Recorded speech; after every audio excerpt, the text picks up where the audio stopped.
আচ্ছা, শিরদাঁড়া বা ভার্টিব্রাল কলামের মধ্যে যে একটা বোন, তাকে আমরা কি বলি? ভার্টিব্রা বলি।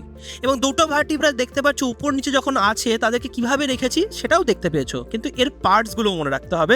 আর সেটা কিন্তু 3D না দেখলে বোঝা বড্ড কঠিন, তাই তোমাদেরকে আজকে আমি 3D দেখিয়ে দিচ্ছি।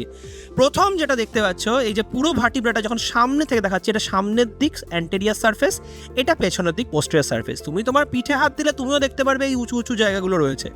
এইটাকে বলাই হচ্ছে স্পাইনাস প্রসেস। এই যে দুদিকে দুটো দেখতে পাচ্ছ, এই দুটোকে বলা হয় transverse process. So this is transverse process, this is spinous process.